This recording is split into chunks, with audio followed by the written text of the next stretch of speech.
నమస్తే. Welcome to politically correct. Lok Sabha స్థానాల పెంపు మళ్ళీ తెరపైకొచ్చింది.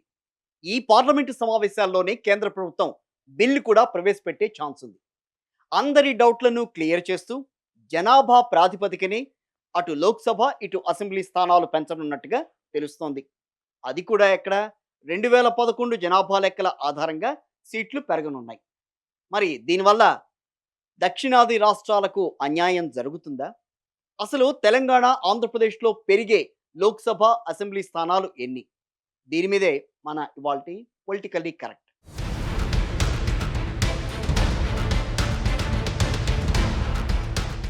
లోక్సభ అన్ని రాష్ట్రాల అసెంబ్లీ స్థానాలను 50% మేర పెంచాలని కేంద్ర ప్రభుత్వం ఒక కీలక నిర్ణయం తీసుకుంది. జనాభా ప్రాతిపదికన చేపట్టబోయే ఈ డీలిమిటేషన్‌లో పార్లమెంటు స్థానాలు ప్రస్తుతం 543 నుంచి 816కి చేరనుండగా 4123గా ఉన్న అన్ని రాష్ట్రాలకు సంబంధించిన అసెంబ్లీ స్థానాలు 6185 వరకు పెరగనున్నాయి. ప్రస్తుత ప్రతిపాదన ప్రకారం దేశవ్యాప్తంగా నియోజకవర్గాల సంఖ్యను దాదాపుగా 50% పెంచాలని కేంద్రం నిర్ణయించింది. దీంతో ప్రస్తుతం ఉన్న లోక్సభ స్థానాలు 543 నుంచి 816కి చేరనున్నాయి. అదేవిధంగా దేశవ్యాప్తంగా ఉన్న అసెంబ్లీ స్థానాలు కూడా 4123 నుంచి 6185కి 50% పైనే పెరగబోతున్నాయి.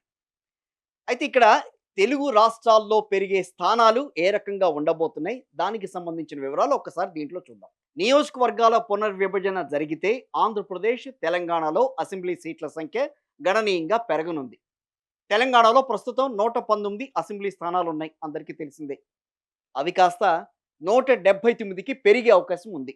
అంటే కొత్తగా మరో 60 స్థానాలు యాడ్ కాబోతున్నాయి. ఆంధ్రప్రదేశ్లో కూడా సీట్ల సంఖ్య భారీగానే పెరగనుంది. ఆంధ్రప్రదేశ్లో ప్రస్తుతం 175 అసెంబ్లీ నియోజకవర్గాలు ఉన్నాయి. అవి 263కి చేరబోతున్నాయి. అంటే 88 స్థానాలు అక్కడ పెరగనున్నాయి. అయితే ఇవంతా కూడా 2011 జనాభా లెక్కల ఆధారంగా జరగనుండడమే దక్షిణాది రాష్ట్రాలకు ఇబ్బందికరంగా మారిందని చెప్పాలి. ఎందుకనంటే తెలుగు రాష్ట్రాల్లో పెరిగే స్థానాలు చాలా తక్కువని మాట్లాడుతున్నారు. జనాభా ప్రాతిపదికన నియోజకవర్గాల పునర్విభజన చేయాలన్న కేంద్ర నిర్ణయంతో దక్షిణాది రాష్ట్రాలు చాలా అగ్గి మీద గుగ్గిలమవుతున్నాయి. ఎందుకు? నియోజకవర్గాల పునర్విభజనలో దక్షిణాది రాష్ట్రాలకు తీరని అన్యాయం వాటిల్లబోతోంది అని చెప్పి ఫైర్ అవుతున్నాయి. దక్షిణాది రాష్ట్రాలంటే తమిళనాడు, కేరళ, ఏపీ, తెలంగాణ, కర్ణాటక. వీటిలో పెరిగే సీట్ల సంఖ్య కంటే నార్త్ స్టేట్లో అంటే నార్త్ వైపున లోక్సభ సీట్లు భారీగా పెరగనున్నాయి అన్నది దక్షిణాది రాష్ట్రాల ప్రధాన అభ్యంతరం. ముఖ్యంగా ఉత్తరప్రదేశ్, మధ్యప్రదేశ్, బీహార్, రాజస్థాన్ ఈ 4 రాష్ట్రాల్లోనే మెజార్టీగా సీట్లు పెరిగే అవకాశం ఉండడం కూడా ఇటు దక్షిణాది రాష్ట్రాల ఆందోళనకు ప్రధాన కారణం అవుతుంది. ఓవైపేమో అత్యధికంగా సీట్లు పెరిగితే భవిష్యత్తులో దేశం అంటే ఉత్తర భారతదేశం మాత్రమేనా అనేగా నిర్ణయాలు జరుగుతాయని ఆందోళన వ్యక్తమవుతోంది. ఈ అన్యాయాన్ని సరిదిద్ది దక్షిణాది రాష్ట్రాలకు న్యాయం చేయాల్సిన బాధ్యత కేంద్రంలోని ఎన్డీఏ ప్రభుత్వంపై ఉందని ఈ సందర్భంగా అందరూ గుర్తు చేస్తున్నారు. నియోజకవర్గాల పునర్విభజన అనేది చేపడితే ఇటు దక్షిణాది రాష్ట్రాలకు ఎలా నష్టం జరుగుతుంది అనేది చాలా మందిలో మెదులుతున్న సందేహం. అదేంటి పునర్విభజన జరుగుతుంది, దక్షిణాది రాష్ట్రాలకి న్యాయం జరగకుండా ఎందుకుంటుంది, ఎందుకు అన్యాయం జరుగుతుంది అనేది చాలా మందికి ఎదురవుతున్న ఒక క్వశ్చన్. అయితే ఇక్కడ ప్రధానంగా గమనించాల్సిన విషయం ఒకటి ఉంది. కేంద్రం డీలిమిటేషన్ ప్రక్రియ చేపట్టేది దేని మీద? 2011 జనాభా ప్రాతిపదికన. జనాభా ప్రాతిపదికన అంటే ఎక్కడ జనాభా బాగా పెరిగితే అక్కడ సీట్లు కూడా పెరగనున్నాయనేది అర్థం. ఇదే ఇప్పుడు సౌత్ స్టేట్స్ని టెన్షన్ పెడుతున్న విషయం.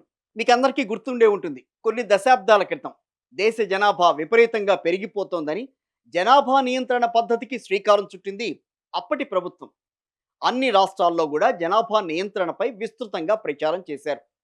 అప్పటి ఉమ్మడి ఆంధ్రప్రదేశ్లో అయితే ఒకరు ముద్దు, ఇద్దరు హద్దు, ముగ్గురు వద్దే వద్దు అనే నినాదాలతో హోరెత్తించారు. దీన్ని రాజకీయ నాయకులు కూడా చాలా సీరియస్గా తీసుకుని ప్రజల్లోకి బలంగా తీసుకెళ్లారు. దీనికి దక్షిణాది రాష్ట్రాల ప్రజలు కూడా చాలా కట్టుబడ్డారు. తమ ఆర్థిక పరిస్థితి మేరకే చిన్న కుటుంబం, చింతలు లేని కుటుంబం అని భావించి కుటుంబ నియంత్రణను కూడా ఖచ్చితంగా పాటించారు. ఇప్పుడు కూడా పాటిస్తున్నారనుకోండి. పిల్లల చదువులకు అధిక ప్రాధాన్యతనిచ్చేది దక్షిణాది రాష్ట్రాలకు సంబంధించిన కుటుంబాలు. ఒకరిద్దరు పిల్లలతో సరిపెట్టుకుని తమ చిన్నారుల చదువులకు ఎలాంటి ఆటంకాలు, ఆర్థిక సమస్యలు ఎదురు కాకుండా చూసుకుంటూ వస్తున్నారు. ఫలితంగానే దక్షిణాది రాష్ట్రాల జనాభా నియంత్రణలో ముందు వరుసలో నిలబడ్డాయి. ఈ ప్రచారాన్ని ఏ మాత్రం పట్టించుకొని ఉత్తరాది రాష్ట్రాలు మాత్రం ఎక్కడా కూడా జనాభా నియంత్రణ అనేది పాటించకుండా పిల్లలను కంటూ పోయారు. దీంతో సదరన్ స్టేట్స్లో 1951లో 26.2% ఉన్న పాపులేషన్ షేర్ 2022కి వచ్చేసరికి 19.8%కి పడిపోయింది. ఇటు అదే టైంలో యూపీ, మనం ఇందాక 4 రాష్ట్రాలు అనుకున్నాం కదా! ఆ 4 రాష్ట్రాలు ఉత్తరప్రదేశ్, బీహార్, మధ్యప్రదేశ్, రాజస్థాన్‌లో 39.1% నుంచి 43.2%కి పెరిగింది. ఇదే ఇప్పుడు దక్షిణాది రాష్ట్రాల కొంప ముంచుతోంది. దీనికి కేంద్రం ఎలా న్యాయం చేస్తుంది అన్నది కూడా మనం చూడాల్సిన పరిస్థితి. ఇంకొక వాదన కూడా నడుస్తోంది. ఏంటనంటే జనాభా ప్రాతిపదికన కాకుండా అన్ని రాష్ట్రాల్లోనూ 50% చొప్పున సీట్లను పెంచుతాం అని కేంద్రం చెప్పినట్టుగా ఒక మాట కూడా వినిపిస్తోంది. ఇందులో కూడా దక్షిణాది రాష్ట్రాలకు భారీగా అన్యాయం జరగనుందని చెప్పి రాజకీయ విశ్లేషకులు మాట్లాడుతున్నారు. ఏంటిట? ఉత్తరప్రదేశ్ తీసుకుందాం ఉదాహరణకి. అక్కడ 80 లోక్సభ స్థానాలు ఉన్నాయి ప్రస్తుతానికి. 403 అసెంబ్లీ స్థానాలు ఉన్నాయి. 50% చొప్పున పెంచితే లోక్సభలో 40 సీట్లు, అసెంబ్లీలో 202 సీట్లు పెరిగే అవకాశం ఉంటుంది అక్కడ. అంటే తెలంగాణ రాష్ట్రం మొత్తం కలిపినా యూపీలో పెరిగే స్థానాలన్నీ కూడా ఉండవు. ఇది ఏ విధంగా న్యాయం చేసినట్లు అని ప్రశ్నిస్తున్నాయి దక్షిణాది రాష్ట్రాల పార్టీలు. నిజానికి కొత్తగా జనాభా గణన చేపట్టి ఆ తర్వాత నియోజకవర్గాల పునర్విభజన చేపట్టాలని కేంద్రం ఒక టైంలో భావించింది. కానీ 2021 జనాభా గణన ఆలస్యం అవుతూ ఉండడంతో 2011 జనాభా లెక్కలనే ప్రాతిపదికగా తీసుకుని ఈ ప్రక్రియను ఏదో రకంగా పూర్తి చేసేయాలని కేంద్రం యోచిస్తోంది. తద్వారా 2029 అంటే రాబోయే సార్వత్రిక ఎన్నికల నాటికి పెరిగిన సీట్లతో పాటుగా మహిళలకు 33% రిజర్వేషన్లు కూడా అమలు చేయటం సాధ్యమవుతుంది అని కేంద్రం అనుకుంటోంది. ఈ నియోజకవర్గాల పెంపునకు సంబంధించి ప్రస్తుత పార్లమెంటు బడ్జెట్ సమావేశాల్లోనే కేంద్రం ఒక బిల్లును ప్రవేశపెట్టే అవకాశం ఉంది. అందుకోసం రాజ్యాంగంలోని ఆర్టికల్ 82, 170 వీటన్నిటికి కూడా సవరణలు చేయాల్సి ఉంటుంది. అయితే ఇక్కడ జనాభా ప్రాతిపదికన సీట్లు పెంచితే జనాభా నియంత్రణను పాటిస్తున్న దక్షిణాది రాష్ట్రాలకు నష్టం జరుగుతుందనే ఆందోళన వ్యక్తమవుతోంది. ఈ నేపథ్యంలోనే ఎన్డీఏ భాగస్వామ్య పక్షాలతో పాటుగా ప్రతిపక్షాలను కూడా ఒప్పించేందుకు ప్రభుత్వం కసరత్తు చేస్తోంది. ఒకవేళ ఈ బిల్లు ఆమోదం పొందితే గనక భారత ప్రజాస్వామ్య చరిత్రలో ఇది అతిపెద్ద సంస్కరణగా నిలిచిపోనుంది. సో ఇక్కడ దక్షిణాది రాష్ట్రాలకు సంబంధించిన కొంతమంది ముఖ్యమంత్రులు కానీ, పార్టీలకు సంబంధించిన వాళ్ళు కానీ ఇప్పటికీ మాట్లాడుతున్నారు. ఎప్పటి నుంచో కూడా ఈ ప్రక్రియ మొదలైనప్పటి నుంచి మాట్లాడుతుంది ఏంటంటే ప్రధానంగా జనాభా ప్రాతిపదిక 2011 ఎందుకు, 2021 అయిన తర్వాత తీసుకోవచ్చు కదా అని చెప్పి. కానీ ఆ దిశగా ప్రభుత్వం ఇప్పటివరకైతే ఆలోచన అయితే చేయలేదు. తాము ఏం చేద్దాం అనుకుంటున్నామో అవే చేసి చూపించే ప్రక్రియలో, అంటే అదే చేసి చూపించే విధంగా ఎన్డీఏ ప్రభుత్వం ఇప్పటివరకు వెడుతోంది కాబట్టి అదే రకంగా ముందుకు తీసుకెళ్లే అవకాశం అయితే ఉంటుంది. కానీ ఇక్కడ దక్షిణాది రాష్ట్రాలకు అన్యాయం జరుగుతోంది అని చెప్పి దక్షిణాది రాష్ట్రాలకు సంబంధించిన ప్రతి రాజకీయవేత్త, అంటే బీజేపీకి సంబంధించిన వాళ్ళు కాకుండా మిగతా వాళ్ళందరూ కూడా మాట్లాడుతున్నారు. మరి వీళ్ళందరినీ ఎంతవరకు పరిగణలోకి తీసుకుంటారు, వీళ్ళ మాటలను ఎంతవరకు పరిగణలోకి తీసుకుంటారు, ఈ ప్రక్రియని ఆపే విధానం ఏమన్నా ఉంటుంది అంటే దాన్ని ఆపే రకంగా సంస్కరణ ఏమన్నా తీసుకొస్తారా, ఆపే ఆస్కారం ఉంటుందా? సో వీటన్నిటిని కూడా మనం చూడాల్సిన పరిస్థితి.